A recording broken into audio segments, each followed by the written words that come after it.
Hello students, welcome to the online classes of ABN and PRR College of Science, Kovur. Today's class is meant for first become general students. The group is first become general students. And the subject is business environment. Business environment. Subject పేరు వచ్చేసి తెలుగులో వ్యాపార పరిసరాలు. ఈరోజు క్లాస్లో మనం 5th యూనిట్లోని first topic గురించి డిస్కస్ చేసుకుంటాం. In today's class we're going to discuss about first topic in 5th unit. మనకి సిలబస్లో ఇచ్చినటువంటి 5 యూనిట్స్లో లాస్ట్ యూనిట్ అంటే 5th యూనిట్లో ఇప్పుడు మనం ఫస్ట్ టాపిక్ని ఈ క్లాస్లో డిస్కస్ చేసుకుంటాం. In today's class we're going to discuss the first topic in 5th unit is globalisation. ఈరోజు క్లాస్లో మనం డిస్కస్ చేసుకునే టాపిక్ ఏంటంటే ప్రపంచీకరణ.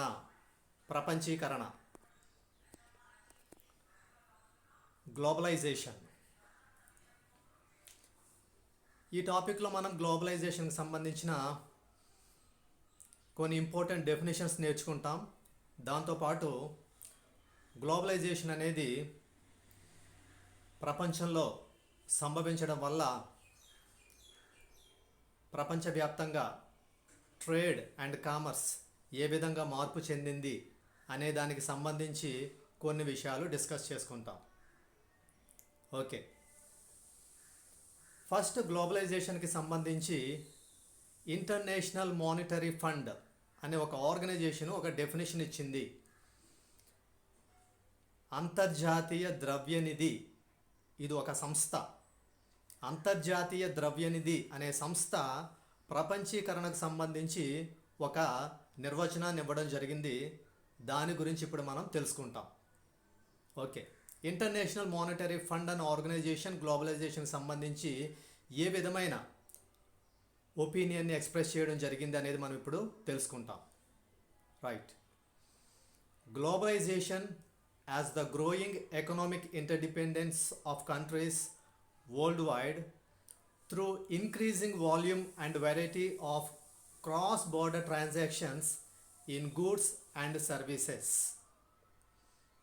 ఇంటర్నేషనల్ మానిటరీ ఫండ్ అనే ఆర్గనైజేషన్ గ్లోబలైజేషన్కి సంబంధించి వాళ్ళు ఎక్స్ప్రెస్ చేసిన ఒపీనియన్ ఏంటంటే వరల్డ్ వైడ్ అంటే ప్రపంచవ్యాప్తంగా వరల్డ్ వైడ్ గూడ్స్ అండ్ సర్వీసెస్ని కంట్రీస్కి సంబంధించిన క్రాస్ బోర్డర్స్ని పాస్ ఆన్ చేస్తూ ఒక కంట్రీకి సంబంధించిన ఎకనామిక్ సిచ్యువేషన్ని డెవలప్ చేసుకోవడమే గ్లోబలైజేషన్ అని చెప్పడం జరిగింది. సో ఇంటర్నేషనల్ మానిటరీ ఫండ్ అనే ఆర్గనైజేషన్ ప్రకారం గ్లోబలైజేషన్ అంటే గ్లోబలైజేషన్లో ఏం జరుగుతుంది అంటే గూడ్స్ అండ్ సర్వీసెస్ యొక్క ట్రాన్సాక్షన్స్ జరుగుతాయి. ఈ గూడ్స్ అండ్ సర్వీసెస్ యొక్క ట్రాన్సాక్షన్స్ నేషనల్గా జరుగుతాయా ఇంటర్నేషనల్గా జరుగుతాయా అంటే కంట్రీస్కి సంబంధించిన బోర్డర్స్ని క్రాస్ చేసి జరుగుతాయి. సో ఈ విధంగా ఒక దేశానికి సంబంధించిన బోర్డర్స్ని క్రాస్ చేస్తూ గూడ్స్ అండ్ సర్వీసెస్ అనేవి ట్రాన్సాక్షన్స్ జరుగుతూ ఉంటాయి. సో ఈ విధమైన డెఫినేషన్ని ఇంటర్నేషనల్ మానిటరీ ఫండ్ వాళ్ళు ఇవ్వడం జరిగింది.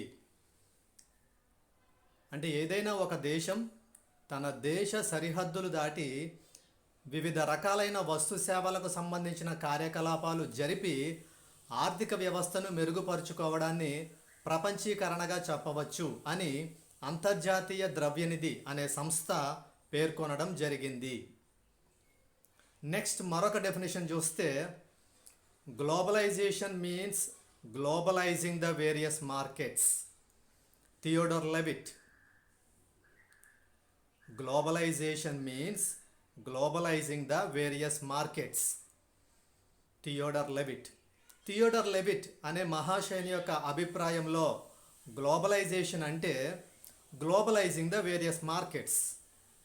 Globalisation means globalising the various markets అంటే వివిధ దేశాలకు సంబంధించిన మార్కెట్లను ఒకదానితో మరొక దాన్ని ఇంటిగ్రేట్ చేయడాన్నే గ్లోబలైజేషన్గా చెప్పడం జరిగింది.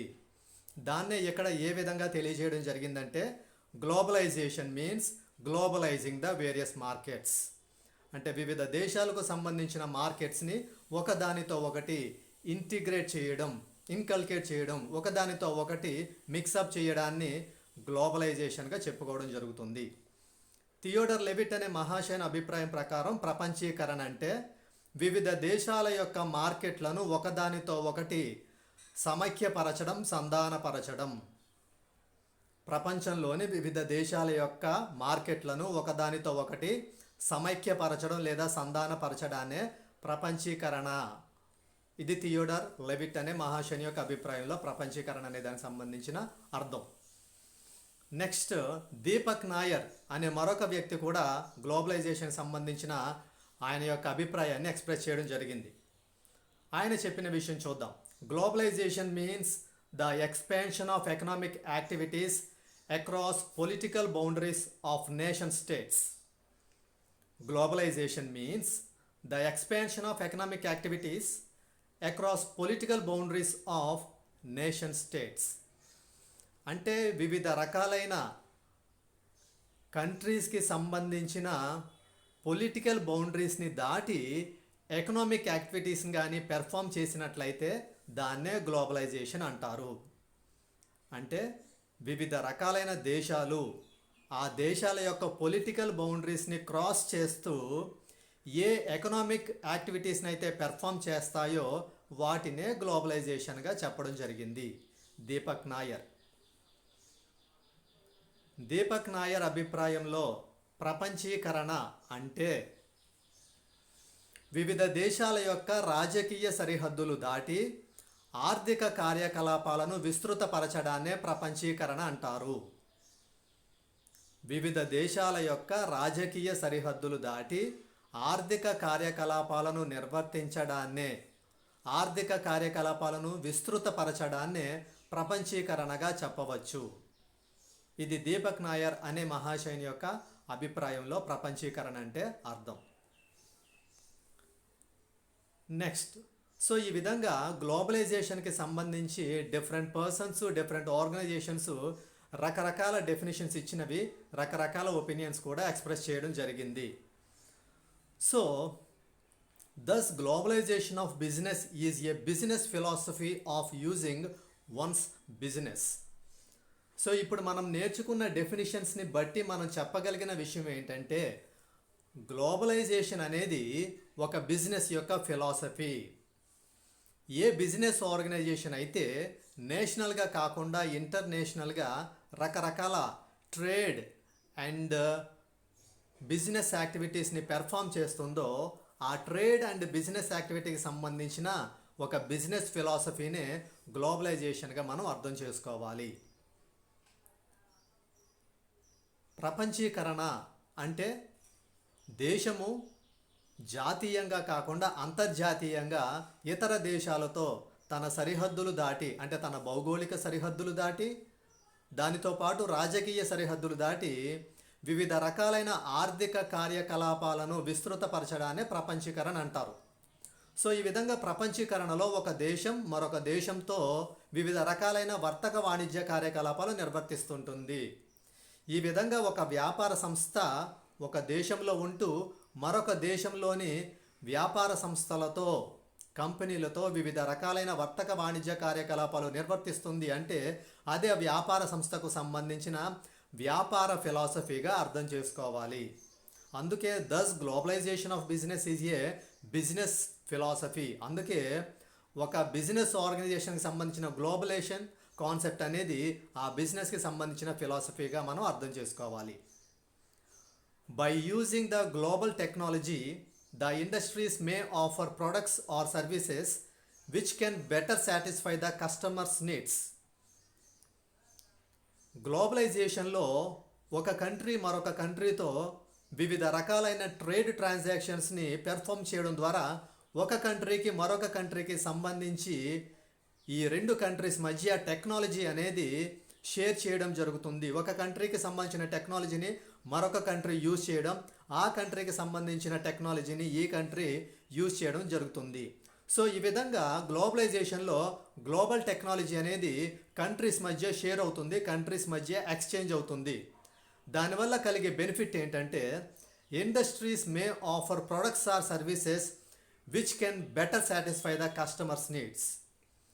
ఎప్పుడైతే గ్లోబలైజేషన్ అనే కాన్సెప్ట్ని అడాప్ట్ చేసుకుని ఒక కంట్రీ మరొక కంట్రీకి సంబంధించిన టెక్నాలజీని ఒకరికొకరు యూజ్ చేసుకోవడం, ఒకరికి సంబంధించిన టెక్నాలజీని మరొకరు ఎక్స్చేంజ్ చేసుకోవడం ద్వారా ఇండస్ట్రీస్ ప్రొడ్యూస్ చేసే ప్రొడక్ట్స్ కానీ సర్వీసెస్ కానీ చాలా బెటర్గా ప్రొడ్యూస్ చేయబడి అవి కస్టమర్స్ యొక్క నీడ్స్ని చాలా బెటర్గా సాటిస్ఫై చేస్తాయి.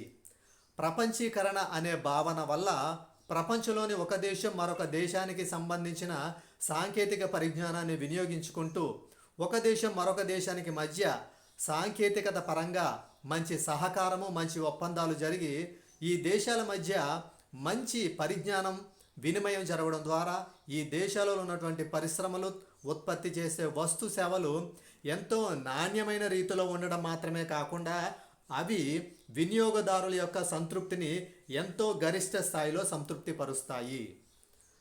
సో ఈ విధంగా ప్రపంచీకరణ అనే భావన ద్వారా ఒక దేశం మరొక దేశంతో వివిధ రకాలైన వర్తక వాణిజ్య కార్యకలాపాలు నిర్వర్తించి ఒక దేశం మరొక దేశానికి సంబంధించిన సాంకేతిక పరిజ్ఞానాన్ని వినియోగించి పరిశ్రమలు ఉత్పత్తులను అత్యంత నాణ్యమైన రీతిలో ఉత్పత్తి చేయడం వల్ల వినియోగదారుల యొక్క అవసరాలు ఎంతో గరిష్టమైన స్థాయి మేరకు సంతృప్తిపరచబడతాయి.